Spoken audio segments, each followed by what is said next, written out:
Hello, welcome to another episode of the Shake and Bake F1 podcast. Once again, it is just me, all alone, RJ McCullough. Adrian is wrapping up his show. We tried to plan a few times to schedule a recording this week, and stuff kept falling through.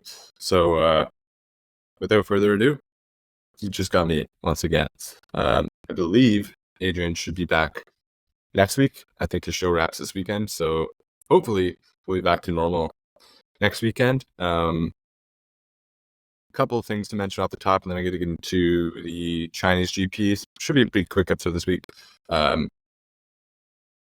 Just doing it by myself, obviously. Don't want to go on too long. I do want to mention apologies for last week. My Did You Know segment wasn't the best. I tried something different. Acknowledged that it wasn't very good, but you win some, you lose some. You gotta try some new things sometimes. Didn't go very well. What else do I want to mention? I'm not really going to do the segments this week because doing them by myself, it's not as fun without bouncing them off. And I just wanted to get out a quick episode so people didn't think the podcast has stopped or anything. So I won't be doing a grind my gears, but I will say that the Leafs playoffs start tomorrow. I live in Toronto. Hockey here is like religion. So Toronto Maple Leafs have their first playoff game tomorrow. And I personally can't really handle any more heartbreak right now. Last Friday, I don't know if I'm gonna cut this for keeping the show, but I got dumped. I got broken up last week, so it's been a really hard week, honestly. Don't need to go into any details, but been a tough week for me personally. So I could really use a couple of Leafs wins to kind of boost my spirits. But if history is any indication, especially against the team they're playing, the Boston Bruins, it's not very likely, but you never know. Maybe this is the year. If not, we'll get them next year. But that's really all I wanted to get into off the top. Going to actually talk more F1 this time than go into rambling about random things that don't really matter. So first bit of F1 news, Fernando Alonso has signed an extension with Aston Martin through 2026. I believe he'll be 45 years. He'll be racing at the age of 45, which makes him the oldest F1 driver in, I think I read like 70 years, something crazy like that. So good for him. He's still, he's obviously still performing well. He's outperforming his teammate on a weekly basis. And we all know what I think of my fellow Canadian Lance Stroll, not very highly, but he's still putting in the work, still doing well. Fernando Alonso. So the kind of offshoot of that, however, is that it knocks off a potential team that Carlos Sainz could have gone to, because I can't imagine that as much as everyone wants Lance Stroll to take a hike, I don't really think that's going to happen with his dad owning the team. So that kind of narrows down Carlos Sainz options to Red Bull, Mercedes, or Audi. And it seems, so I guess he would have to do 1 year at Sauber before Audi takes over. And that their car is kind of a tractor. So I hope that doesn't happen for him. But it seems as though, based on the latest rumors and innuendo and talks, are that Red Bull is in talks with Carlos Sainz. They have admitted that, but they've also said that Audi has a huge offer put in financially for him. So I don't know. They say they can't match the offer. I think that's bullshit, because Red Bull basically shits money. They have so much money, they don't know what to do with it. So I don't really buy that. But we'll see what happens.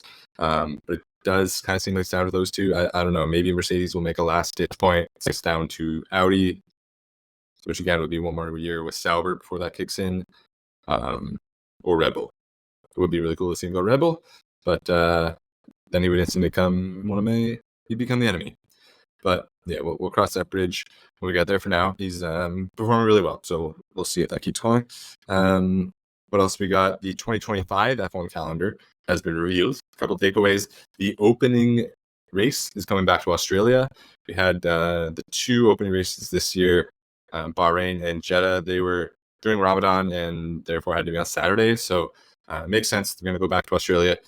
The starting times at the start of the year this year have been quite bad for us here on the Eastern Standard Time. Like this weekend, 3 a.m. race, 3 a.m. quali. Not ideal. So that's not really going to change next year either, but at least it will be Sunday races to start the year instead of Saturday. Just kind of go through the points here. The season is going to start 2 weeks later. It's going to start March 14th to 16th. There will be no extension on the end of the season, so they're kind of condensing the season only by 2 weeks, but still 2 weeks less of a season. As I mentioned, with Ramadan in March, Bahrain and Saudi Arabia will take place in April. Bahrain will be round 4, forming the middle of a triple header that starts in Japan and ends in Saudi Arabia. Hungary and Belgium have swapped rounds, Hungary moving back to its traditional slot as the final race before the 4-week summer break. That doubleheader follows a new extended break in July, with 3 weeks between the British Grand Prix at Silverstone and Belgium. The 2-week mandatory factory closure for teams, which is enforced by the regulations, remains in August between Hungary and the Netherlands. And the extended breaks we have this year in October and in November have disappeared, with the run of races from Azerbaijan at Baku in September through to Abu Dhabi in December, spaced out more evenly. So that is touch that. As for the Chinese Grand Prix, which is where we are right now, fans so far have been incredible. Great for Zhou Guanyu. I'm not sure which order to say it in. Great for Zhou Guanyu to put in a good sprint quality. That was a really cool moment when he made it to Q3 and at the end of Q2 with the car starting kind of dive out through the rain.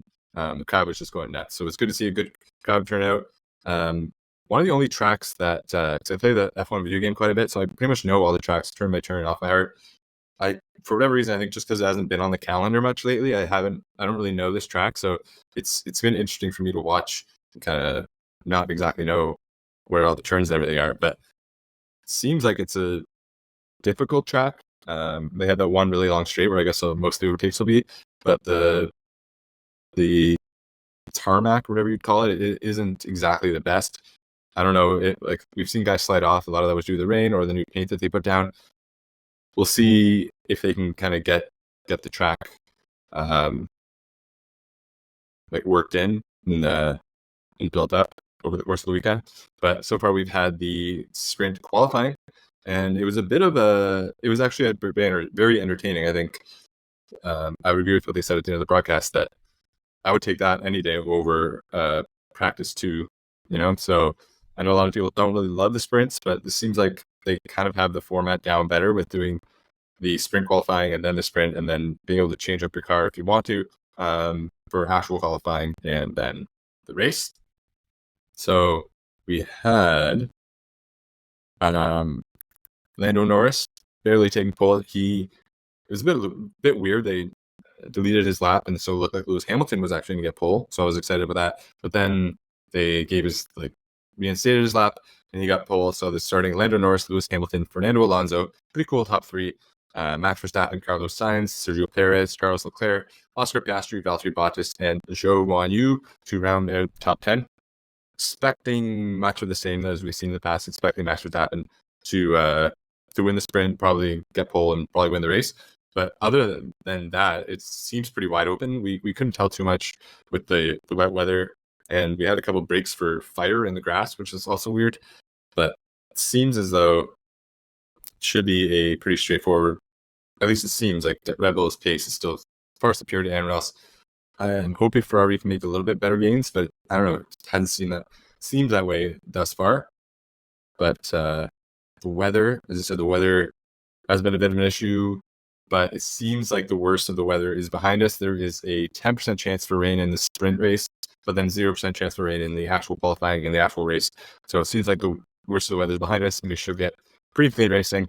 I don't know what's going to happen if they're going to have to, if the fire in the grass, which has happened twice, if that happens during the race, I guess they're going to have to red flag it, or at least yellow flag. I don't really know the protocol for that or what they're doing to try to mitigate that, because that's going to be kind of odd if it happens mid-race. But yeah, that is that. Did you know, again, I'm going to skip these until Adrian is back next week.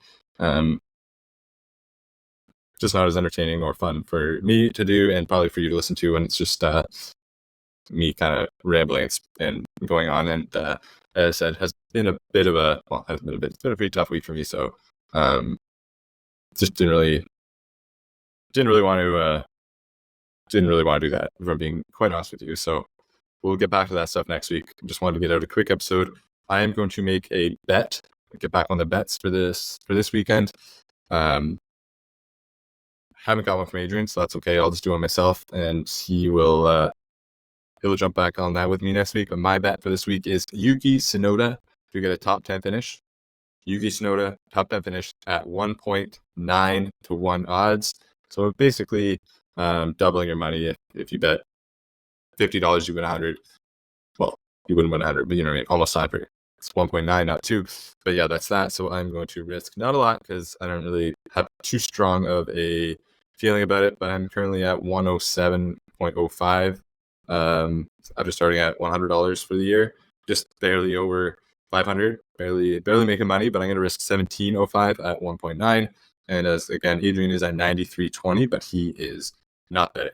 So yeah, having this episode will be out in a couple hours, so before the sprint race, but realistically we'll probably listen to it after the sprint race. So hopefully the sprint race goes well and it's entertaining. And again, I'm expecting Max Verstappen to win like he always does, but you never know. So anything could happen. He's got to pass 3 pretty good drivers out of the gates there. So hopefully Fernando Alonso can hold him off a little bit, and then Lewis can hold him off a little bit. Maybe Lando will get his first win. Sprint race win isn't a Grand Prix win, but it'll still be nice, especially since his teammate Oscar got one last year before Lando's ever gotten one. So yeah, it'd be really nice for that. Go Leafs go. Hopefully they can get off to a good start in their series tomorrow and take out Boston. Historically, we've had some of our worst meltdowns and some of our worst moments as a fan base have been as a team and as it relates to the fan base have been against the Bruins. So hopefully that's not going to happen. Hopefully we don't have a repeat of that again this year. But yes, enjoy the Chinese Grand Prix. We will be back for a normal episode, likely Monday night. So it'll probably be out on Tuesday. Hopefully you guys are sticking with us. Appreciate it. I know it's been kind of topsy-turvy up and down the last month or so. And yeah, we take full responsibility for that. And I know it's not ideal. When you go to listen to a podcast, you should have consistency out of that podcast. It should be coming out at the same time or relatively the same time on the same day every week.